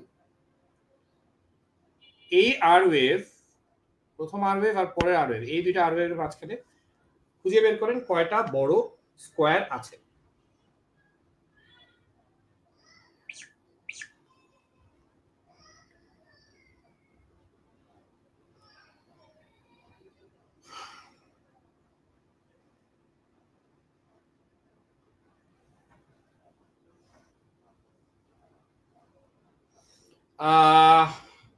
বেশ কয়েকটা কমেন্ট দেখতে পাচ্ছি। তামান্না, মাহফুজ, মেহেদি রহমান, নায়ুম, সুরাইয়া তাসনিম, অদিতিয়া অঙ্কন, মোহাম্মদ আলী হোসেন, আমানুল্লাহ মোল্লা। অনেক ধন্যবাদ, অনেক ধন্যবাদ যারা কমেন্ট করেছেন। মোটামুটি সবাই সঠিক উত্তরই দিয়েছেন। তাহলে আমরা সহজ, তাই না? এখানে কয়টা বড় ঘর আছে? 300 ডিভাইডেড বাই যতগুলা বড় ঘর আছে, এখানে একটা, একটা, দুইটা, তিনটা, চারটা, পাঁচটা, ছয়টা। তাহলে মোটামুটি 6টা বড় ঘর আছে। 300 ডিভাইডেড বাই 6 ইকুয়াল টু কত? 50। তাহলে আমার হার্ট রেট কত? 50 বিট পার মিনিট। মানে এটা একটা ব্র্যাডিকার্ডিয়া, এটা কিন্তু ভালো না, এটা ব্র্যাডিকার্ডিয়া, পেশেন্টের ব্র্যাডিকার্ডিয়া আছে। আর হয়তো ইন্টারনাল কোনো সমস্যা থাকতে পারে, হাইপোথাইরিজম থাকতে পারে, অন্য কিছু থাকতে পারে। তামান্না, তাসরিন, নিতু, কান্ত চৌধুরী, অনেক ধন্যবাদ আপনাদের দুজনকেও। এখন আমরা চলে আসি আমাদের গুরুত্বপূর্ণ কিছু সেগমেন্ট এবং ইন্টারভেল, যেগুলো আমাদের জন্য ইম্পর্টেন্ট, সেগুলো আমরা একটু দেখব, যেগুলো আমাদের জন্য ইম্পর্টেন্ট। এর মধ্যে পিয়ার ইন্টারভেল অসম্ভব গুরুত্বপূর্ণ। পিয়ার ইন্টারভেল কিন্তু PR interval equal to P wave plus PR segment. দেখেন, পিয়ার ইন্টারভেল হচ্ছে পি এর শুরু থেকে কিউ এর শুরু, কিউ কিন্তু ইনভলভ না। তাহলে পিয়ার ইন্টারভেল হচ্ছে পি এর শুরু থেকে কিউ এর শুরু। ঠিক আছে? তাহলে এটা হচ্ছে আমার পিয়ার ইন্টারভেল। আমাদের জন্য পিয়ার ইন্টারভেলটা বেশি ইম্পর্টেন্ট। পিয়ার ইন্টারভেলের ইয়া হচ্ছে 3 থেকে 5 ছোট ঘর। এটা হচ্ছে পিয়ার ইন্টারভেলের লেন্থ বা ডিউরেশন হচ্ছে 3 থেকে 5 ছোট ঘর। এখন চলে আসি পিয়ার সেগমেন্ট। পিয়ার সেগমেন্টটা এত বেশি ইম্পর্টেন্ট না। পি এর শেষ থেকে কিউ এর শুরু, এটা হচ্ছে পিয়ার সেগমেন্ট। এটা আমাদের জন্য লেস ইম্পর্টেন্ট। কিউআরএস কমপ্লেক্স, এটা অসম্ভব গুরুত্বপূর্ণ।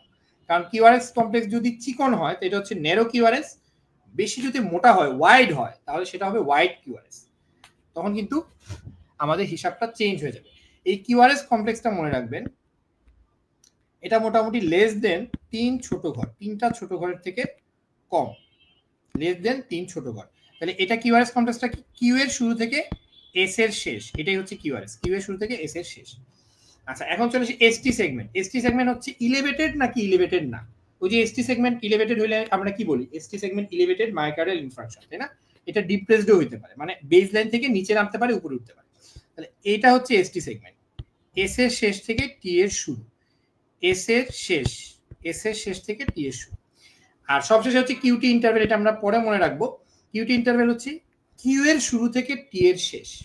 কিউটি ইন্টারভেলটা আমাদের লাগবে। লং কিউটি, শর্ট কিউটি, এটাও কিন্তু ইম্পর্টেন্ট, বাট এগুলো আমরা একটু পরে, একটু অ্যাডভান্স স্টেজে গিয়ে শিখব। তারপরে একটু জেনে রাখেন। আচ্ছা, এখন আমাদের বিভিন্ন ওয়েভ এবং ইন্টারভেলের ডিউরেশন এবং হাইট আমাদের জানতে হবে। এটা আমি দ্রুত আপনাদেরকে বলে দিচ্ছি, এটা মনে রাখতে হবে। আমি বলেছিলাম যে আপনাদেরকে ইসিজি ভালো করার জন্য বা ইসিজি শেখার জন্য কিছু জিনিস আমাদেরকে মুখস্থ রাখতে হবে। এটা আমরা এখন মনে রাখবো। পি ওয়েভ সমান 2.5 ছোট ঘর গুণ 2.5 ছোট ঘর, মানে এটা উপরের দিকেও 2.5 ঘর পর্যন্ত নরমাল, পাশাপাশি বা লেন্থেও, হ্যাঁ, 2.5 ঘর পর্যন্ত নরমাল। এটার হাইট এবং ওয়াইড, সরি লেন্থ না ওয়াইড, দুটাই হচ্ছে 2.5 ঘর পর্যন্ত নরমাল। তাহলে এটা উপরের দিকেও 2.5 ঘর যাবে, নিচের দিকে 2.5 ঘর যাবে, পাশাপাশি 2.5 ঘর যাবে, মানে 2.5 ঘর পর্যন্ত এটা নরমাল দুই দিকে। ঠিক আছে? 2.5 এর যদি বেশি হয়ে যায় তাহলে কিন্তু ঝামেলা হতে পারে। আবার পিএফ যদি না থাকে তাহলে বুঝতে হবে কোনো একটা সমস্যা আছে। এরপরে চলে আসি পিআর ইন্টারভেল। আপনাদেরকে দেখিয়েছি পি এর শুরু থেকে আর এর শুরু, সরি কিউ এর শুরু। পিআর ইন্টারভেল মনে রাখবেন 3 থেকে 5, 3 to 5 ছোট ঘর। ডিউরেশনের দিক থেকে আমি বলতে পারি 0.12 থেকে 0.20 সেকেন্ড। হ্যাঁ, কিন্তু এটা আমার দরকার নেই, আপাতত মনে রাখি 3 থেকে 5 ছোট ঘর, এটা হচ্ছে নর্মাল। তাহলে 3টা ছোট ঘরের থেকে যদি কম হয়, যেমন আমি যদি দেখি 2টা ছোট ঘর, তাহলে এটা অ্যাবনর্মাল। আবার 5টা ছোট ঘরের থেকে বেশি যদি হয়ে যায় তাহলে সেটা অ্যাবনর্মাল। ঠিক আছে, এটা কিন্তু পাশাপাশি, মানে পাশাপাশি, তার মানে এটার ওয়াইডটা হচ্ছে, যেহেতু এটা একটা ইন্টারভেল, সো এটার তাহলে ওয়াইডটা হচ্ছে 3 থেকে 5 ছোট ঘর। এখন আমরা চলে আসি কিউ। মনে রাখবেন এই কিউএফটা কিন্তু বেশিরভাগ লিডে কিউএফ থাকবে না। মনে রাখবেন QF is absent in most of the leads. তো কিউএফ না পাইলে কোনো সমস্যা নেই, absent in most of the leads। আচ্ছা, এখন চলে আসি, আমি কিউএফ তো একটা নেগেটিভ ওয়েভ, তাই না? তাহলে কিউএফটা হচ্ছে নিচের দিকে, এটা হচ্ছে আমরা বলবো ডেড। তাহলে কিউএফ এর নরমাল হচ্ছে নরমাল কিউ লেস দেন 2 ছোট ঘর। তাহলে 2টা ছোট ঘরের কম বা 2 মিলিমিটারের কম হবে, এটা হচ্ছে ডেপথ। তাহলে আমরা সব কিছু ছোট ঘর দিয়ে মনে রাখছি। তাহলে লেস দেন 2 ছোট ঘর থাকলেও আমার হিসাব করতে হবে 2 এর বেশি কিনা। 2 এর থেকে যদি বেশি নিচে নেমে যায় তাহলে বুঝতে হবে এটা pathological Q. Pathological Q is very much important, specially for diagnosis of old myocardial infarction. আর ওয়াইড হইলে মানে পাশাপাশি, ওয়াইড কতটুকু মোটা, এটা হচ্ছে লেস দেন 1 ছোট ঘর, এটা হচ্ছে ওয়াইড। তাহলে নরমাল কিউএফ হচ্ছে লেস দেন 2 ছোট ঘর, ডেপথ লেস দেন 1 ছোট ঘর হচ্ছে ওয়াইড। আচ্ছা, এখন চলে আসি আমি কিউ এর পরে কোনটা, আর। মনে রাখবেন আর ওয়েভের যে হাইট, এটার জন্য হাইটটা ইম্পর্টেন্ট। আর ওয়েভের হাইটটা ইম্পর্টেন্ট। হ্যাঁ, হাইট হচ্ছে ভেরিয়েবল, এটা সব লিডের ক্ষেত্রে সমান না। সবচেয়ে ইম্পর্টেন্ট হচ্ছে আর ওয়েভের হাইট হচ্ছে আমার V1 থেকে V6, মানে চেস লিডে। মনে রাখবেন V1 এবং V2 তে হচ্ছে এটা ছোট হবে, ছোট অবশ্যই লেস দেন 7 মিলিমিটার বা 7 ছোট ঘর, ছোট ঘর। তাহলে V1 V2 তে এটা ছোট হবে, অবশ্যই 7 এর নিচে হতে হবে। আবার V5 V6 এ বড়, V5 V6 এ বড়। তার মানে V1 থেকে V6 পর্যন্ত যখন যত যাচ্ছে ততই কিন্তু আর ওয়েভটা বড় হবে। এটাকে বলা হয় প্রোগ্রেশন অফ আর ওয়েভ। এটা আমরা পরে আবার বুঝবো, জাস্ট আপাতত মনে রাখেন। তবে V5 V6 এ বড় হইলেও 25 মিলিমিটার বা 25 ছোট ঘরের থেকে বড় হবে না, লেস দেন 25। তাহলে V1 V2 তে লেস দেন 7, V5 V6 এ লেস দেন 25। সেম জিনিসটা আমরা এস এর ক্ষেত্রে অন্যভাবে একটু বলতে পারি। এসটা কিন্তু আবার আর এর উল্টা, এস ওয়েভটা কিন্তু আর এর উল্টা, এটাও কিন্তু ভেরিয়েবল। আর এটার ক্ষেত্রে যেহেতু নেগেটিভ ওয়েভ, এটাকে আমরা ডেপথ বলবো, তাই না? এটা আবার V1 V2 তে এটা একটু বড় হবে, V1 V2 তে বড় হবে, V5 V6 এ ছোট হবে। হ্যাঁ, তাহলে দেখেন V1 V2 তে আমি চিন্তা করব, আশা করব আরটা পাবো আমি ছোট আর এসটা পাবো বড়। আবার V5 V6 এ আরটা পাবো বড় আর এসটা পাবো ছোট। এটা আমরা যখন 12 লিড ইসিজিটা পড়াবো তখন আপনারা আরো ক্লিয়ারলি বুঝে যাবেন। হ্যাঁ, আচ্ছা, এখন চলে আসি আমরা কিউআরএস। আমি আগেই বলেছিলাম কিউআরএস এর ওয়াইড হচ্ছে লেস দেন 3 ছোট ঘর। এগুলো আমাদের মনে রাখতে হবে, ছোট ঘর। হ্যাঁ, আচ্ছা, এখন চলে আসি এসটি সেগমেন্ট।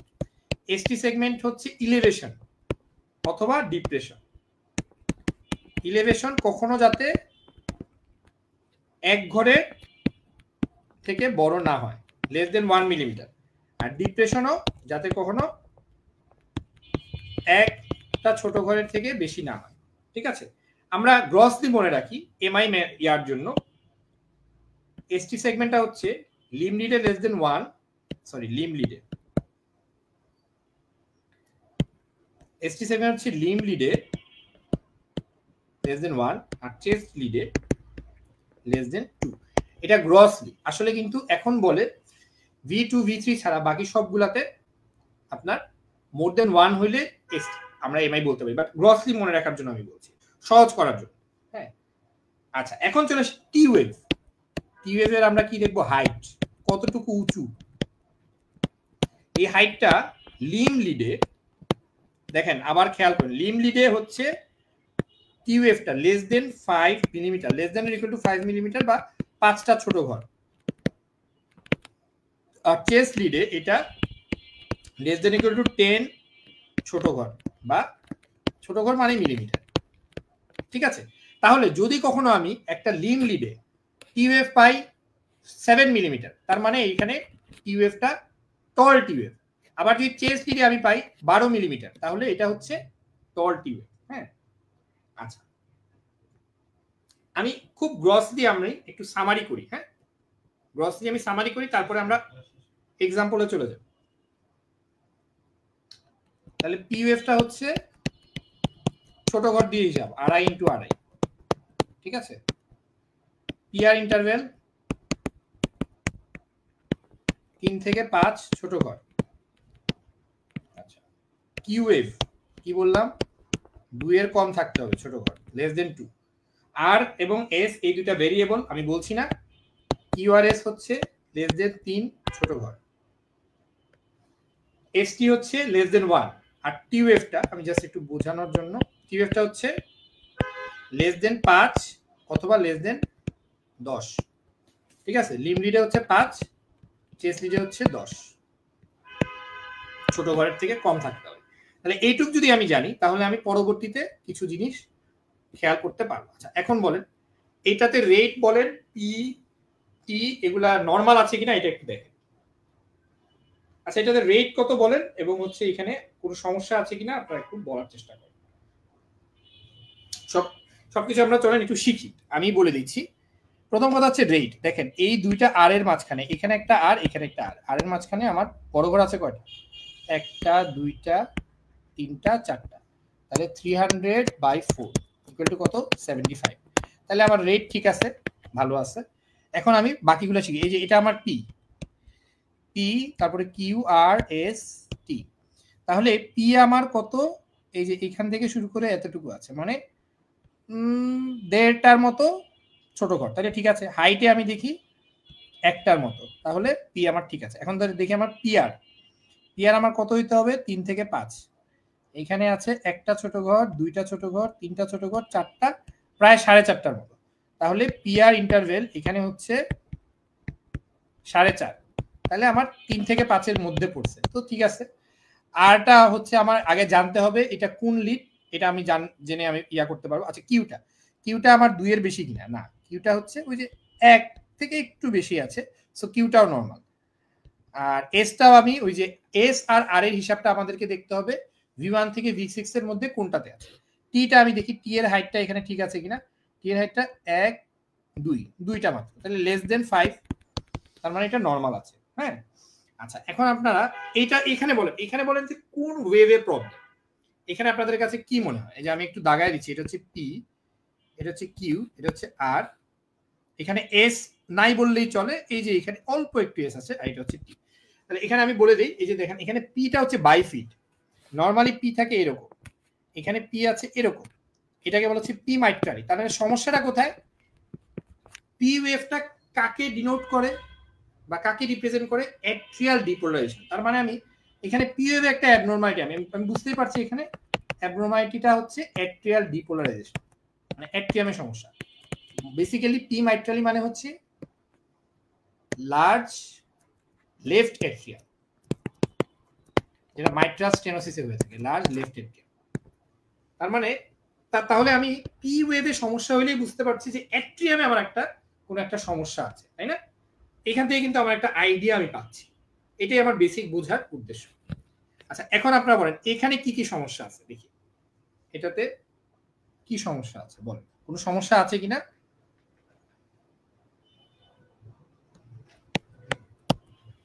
কোন ওয়েভে কোনো সমস্যা আছে কিনা একটু দেখার চেষ্টা করেন। ওয়েভ গুলা তো আপনারা চিনতে পারছেন, এটা P Q R S T.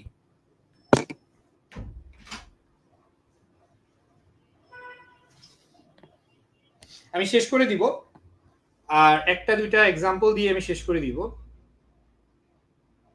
আপনারা একটু পার্টিসিপেট করলে ভালো হয়, তাহলে আমি বুঝতে পারবো যে এখানে আপনাদের স্বতঃস্ফূর্ত অংশগ্রহণ রয়েছে, বা আপনারা হয়তো বুঝতে পেরেছেন এখানে কোথাও কোনো সমস্যা আছে কিনা। আপনারা দেখেন P Q R S T কোনোটাতে কোনো সমস্যা আছে কিনা, একটু সময় নিয়েই দেখেন, সমস্যা নাই। আমি যে ইনফরমেশন গুলো দিয়েছি এগুলোর মধ্যে কোনোটাতে কোনো অ্যাবনর্মালিটি পাচ্ছি না।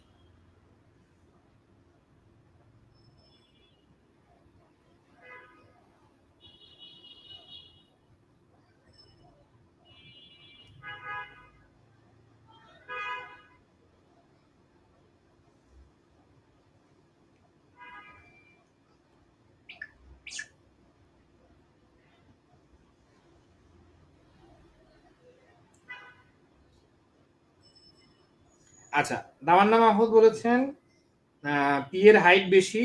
শামিন হোসেন বলেছেন টল পি, ভেরি গুড। তাহলে এখানে দেখেন আমাদের পিটা পিওএফটা এখানে কয় ঘর আছে দেখেন, এখানে পাশাপাশি যদি আমি হিসাব করি তাহলে 1 ঘর 2 ঘর আড়াই এর মতোই বলা যায়, ঠিক আছে। কিন্তু হাইটটা যদি আমি দেখি তাহলে এখানে 1 ঘর 2 ঘর 3 ঘর 4 ঘর, তাহলে পি এর হাইট এখানে কত 4 ছোট ঘর, যেটা কিনা লম্বা, মানে উপরের দিকে লম্বায় বেশি, তাহলে এটা হচ্ছে টল পি। এটা একটা নাম হচ্ছে কি পি পালমোনারি। এটা হচ্ছে রাইট অ্যাট্রিয়াম যখন বড় হয়ে যায়, রাইট অ্যাট্রিয়াম এনলার্জমেন্ট হয়, তখন আমরা পি পালমোনারিটা পাই। ঠিক আছে, তাহলে পি ওয়েদের সমস্যা মানেই আমার অ্যাট্রিয়ামের সমস্যা। রাইট অ্যাট্রিয়াম হতে পারে, এটা লেফট অ্যাট্রিয়াম হতে পারে। আমরা চলে যাই পরেরটাতে, এবং সর্বশেষ আমি এটার পরে আর কন্টিনিউ করবো না আজকের মতো। আপনারা এটা একটু বলেন যে এখানে আমরা কি অ্যাবনর্মালিটি পাচ্ছি। আমি তারপরে আপনাদেরকে দাগায় দিই। এটা হচ্ছে পি, এটা হচ্ছে কিউ, এটা হচ্ছে আর, এটা হচ্ছে এস, আর এটা হচ্ছে টি। দেখেন এখানে কি কি অ্যাবনর্মালিটি আছে।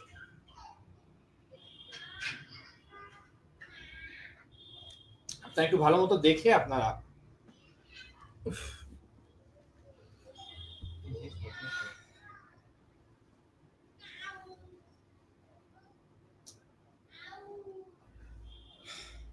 আমার ল্যাপটপে একটু চার্জের সমস্যা হচ্ছে, যাই হোক আপনারা এটা বলেন, শেষ হয়ে যাবে।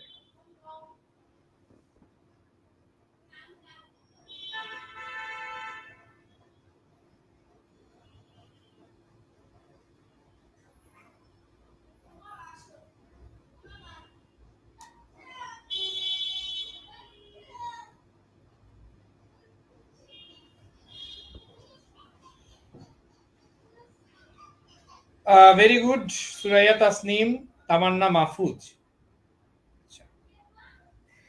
আচ্ছা, এখানে এই যে টিউএফটা এটাকে আমরা উল্টে গেছে, তাই না? এটা ডিপ্রেশন, আবার আমরা ইনভার্টেড টিউএফ বলি।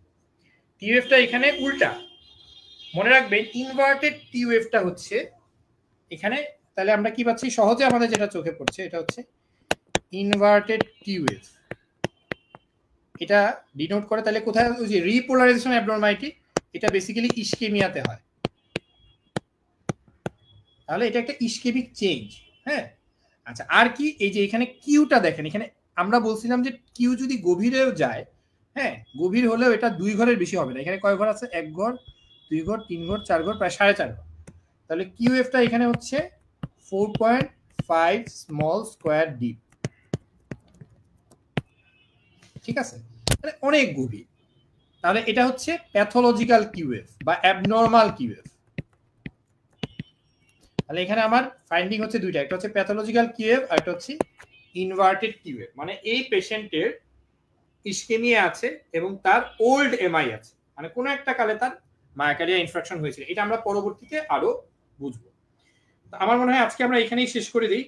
অনেক অনেক ধন্যবাদ। আপনাদের ক্লাসটা কেমন লাগলো অবশ্যই জানাবেন, এবং যারা আমাদের আজকের ক্লাসের পিডিএফটা পেতে চান তারা অবশ্যই মেইলের অ্যাড্রেসটা, আপনাদের মেইল অ্যাড্রেসটা আমাদের কমেন্ট বক্সে জানিয়ে দিবেন। আজকে শেষ করছি। সবাইকে অনেক অনেক ধন্যবাদ। এক্সক্লুসিভ এডুকেশন এইডের সাথে থাকবেন। আর আপনারা হয়তো অনেকেই জানেন যে এক্সক্লুসিভ এডুকেশন এইডের লাইব্রেরি হাতিরপুল কাঁচা বাজারের ঠিক অপোজিটে। এখানে আপনারা চাইলে জয়েন করতে পারেন যারা একটু নিরিবিলি পড়াশোনা করতে চান। তো সবাইকে আবারও ধন্যবাদ জানিয়ে শেষ করছি। সবাই ভালো থাকবেন, শুভরাত্রি।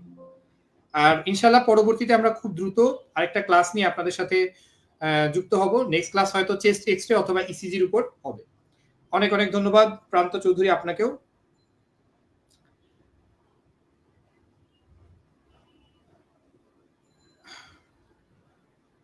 নেক্সট ক্লাস কবে আমরা জানিয়ে দিব। হ্যাঁ, নেক্সট ক্লাসটা আমরা, আপনারা যারা ডেল্টা ব্যাচে আছেন তাদেরকে আমরা জানিয়ে দিব, এবং অন্যান্য ব্যাচেও যারা আছেন বা যারা ক্লাসটা ওপেন, যারা ক্লাসটা আমাদের গ্রুপ থেকে করছেন সেটা আমরা জানিয়ে দিব। হ্যাঁ, আমাদের পেজে একটু চোখ রাখবেন, আমাদের গ্রুপে চোখ রাখবেন, আমরা জানিয়ে দিব। নেক্সট উইকে ইনশাল্লাহ আমাদের নেক্সট ক্লাসটা হবে। সবাইকে অনেক ধন্যবাদ, বিদায় নিচ্ছি।